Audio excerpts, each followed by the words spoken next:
ಕರ್ತನಿಗೆ ಸುಬಿಗಳು, ನಿಮ್ಮೆಲ್ಲರಿಗೆ ಸುಬಿಗಳು. ಚೆನ್ನಾಗಿದ್ದೀರಪ್ಪ? ನೋಡ್ರಿ, ದಾನಿಯೇಲ ಗ್ರಂಥ 6ನೇ ಅಧ್ಯಾಯದಲ್ಲಿ ದರ್ಯಾವೇಶನು ತನ್ನ ರಾಜ್ಯಭಾರವನ್ನು ನಿರ್ವಹಿಸುವುದಕ್ಕೋಸ್ಕರ ರಾಜ್ಯದ ಆಯಾ ಭಾಗಗಳ ಮೇಲೆ 120 ಮಂದಿ ದೇಶಾಧಿಪತಿಗಳನ್ನು, ರಾಜನಿಗೆ ನಷ್ಟವಾಗದಂತೆ ಆ ದೇಶಾಧಿಪತಿಗಳ ಮೇಲೆ ಆದ್ದರಿಂದ ಲೆಕ್ಕ ತೆಗೆದುಕೊಳ್ಳುವುದಕ್ಕೆ 3 ಮುಖ್ಯಾಧಿಕಾರಿಗಳನ್ನು ನೇಮಿಸಿದ. ಆ ಮುಖ್ಯಾಧಿಕಾರಿಗಳಲ್ಲಿ ದಾನಿಯೇಲನು ಮುಖ್ಯನಾಗಿದ್ದನು. ಈ ದಾನಿಯೇಲು ನಮ್ಮನ್ನು ಎಷ್ಟು ಕೃಪೆಯಿಂದ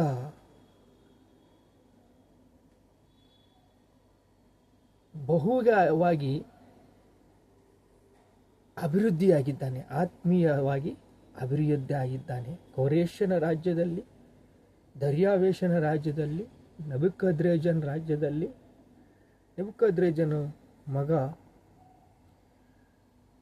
ಮೇನೆ ಟೀಕಲ್ ಅಂತ ಅವತ್ತೊಂದು ರಾತ್ರಿಯಲ್ಲಿ ಸತ್ತು ಹೋಗ್ಬಿಟ್ರು. ಈಗ ಅವರು ತಪ್ಪು ಹೊರಿಸಬೇಕೆಂದು, ಯಾವ ಸಂದರ್ಭವನ್ನು ತಪ್ಪು ಹೊರಿಸಬೇಕಂತ 120 ಮಂದಿ ಆಲೋಚನೆ ಮಾಡಿಕೊಂಡಿದ್ದಾರೆ. ಅವರ ಆಲೋಚನೆಗಳು ಫೇಲ್ ಆಗಿಬಿಟ್ವು. ಏನು ಮಾಡೋಕ್ಕೂ ಆಗೋದಿಲ್ಲ. ಅದಕ್ಕಾಗಿ ಒಂದು ಶಾಸನವನ್ನು ತಯಾರಿ ಮಾಡಿಕೊಂಡ್ರು. ಏನಂತ? 30 ದಿನಗಳವರೆಗೂ ಯಾರಿಗೆ ಪ್ರಾರ್ಥನೆ ಮಾಡಬಾರ್ದು, ರಾಜನನ್ನು ಮಾತ್ರನೇ ಆರಾಧಿಸಬೇಕು. ರಾಜರನ್ನು ಮನುಷ್ಯರನ್ನು ಆರಾಧಿಸುವಂತಹ ಒಂದು ಕಾನೂನನ್ನು ತಗೊಂಡು ಬಂದು, ರಾಜ, ನೀನು ಮಾದಿಯರ ಅರಸನು, ನಮಗೆ ಒಂದು ಹೆಮ್ಮೆ ಇದೆ, ಅದನ್ನು ನಾವು ಅಮಲು ಮಾಡಬೇಕು ಅಂತ ಅವರು ಗಟ್ಟಿ ತಪ್ಪು ಹೊರಿಸಬೇಕೆಂದು ಸಂದರ್ಭವನ್ನು ಹುಡುಕಿ 30 ದಿನವರೆಗೂ ಯಾರಿಗೆ ಪ್ರಾರ್ಥನೆ ಮಾಡಬಾರ್ದು, ಯಾರ ದೇವರನ್ನು ಆರಾಧಿಸಬಾರ್ದು ಅಂತ ಒಂದು ಜನಾಂಗವೂ ಇದೆ. ಅದರಲ್ಲಿ ನಮ್ಮ ದಾನಿಯೇಲನಿದ್ದಾನೆ ಅಂತಂದು ಹೇಳಿಲ್ಲ. ಶಾಸನದಲ್ಲಿ ಮಾಡಿಬಿಟ್ರು. ಶಾಸನ ಮಾಡಿ ರಾಜನನ್ನು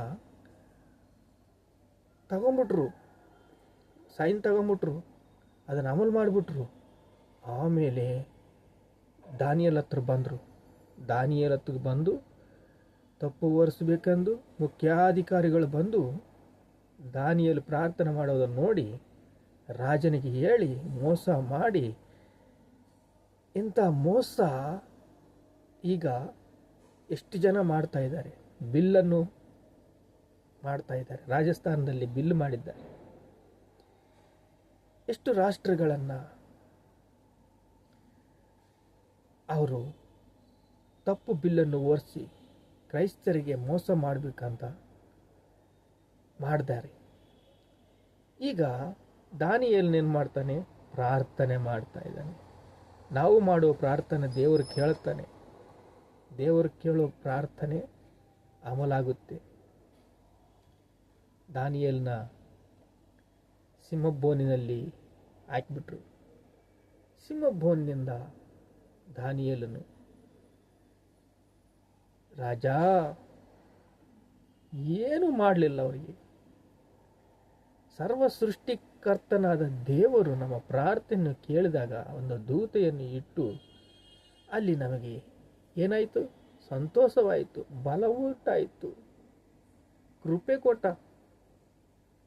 ದರ್ಯಾವೇಶನು ರಾತ್ರಿಯನ್ನು ಉಣ್ಣಲಿಲ್ಲ, ನಾಟ್ಯವನ್ನು ಕೇಳಲಿಲ್ಲ. ನಾನು ಒಳ್ಳೆ ಅಧಿಕಾರಿಯನ್ನು ಕಳ್ಕೊಂಡ್ಬಿಡ್ತಾ ಇದ್ದೀನಿ, ನನ್ನ ಕೈಲಿ ಏನು ಆಗ್ತಾ ಇಲ್ಲ ಅಂತ ಚಿಂತೆ ಮಾಡ್ತಾ ಇದ್ದ.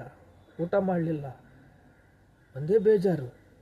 ಬೆಳಿಗ್ಗೆ ಹೋಗಿ ದಾನಿಯೇಲು ಅಂದರೆ ದೇವರ ಮೇಲೆ ನಂಬಿಕೆ ಇದೆ, ದಾನಿಯೇಲು ಅಂತ ಕೂಗ್ತಾ ಇದ್ದಾನೆ. ಇವರು ಎಷ್ಟು ಬಿಲ್ಲುಗಳನ್ನೆಲ್ಲ ಪಾಸ್ ಮಾಡಿಕೊಳ್ಳಿ, ನಮ್ಮ ದೇವರು ನಮ್ಮ ಪ್ರಾರ್ಥನೆ ಕೇಳೋನು, ಉಜ್ಜೀವ ಕೊಡೋನು, ಬಲಪಡಿಸೋನು, ಸ್ಥಿರಪಡಿಸೋನು, ಸಿದ್ಧಪಡಿಸೋನು. ದಾನಿಯೇಲನ ಕಾಪಾಡಿದ ದೇವರು ನಮ್ಮನ್ನು ಕಾಪಾಡ್ತಾನೆ, ನಮ್ಮ ರಾಷ್ಟ್ರಗಳನ್ನು ಕಾಪಾಡ್ತಾನೆ, ನಮ್ಮ ದೇಶವನ್ನು ಕಾಪಾಡ್ತಾನೆ. ದೇವರಿಗೆ ಮಹಿಮೆ ಉಂಟಾಗಲಿ. ಆಮೇನ್, ಆಮೇನ್, ಆಮೇನ್.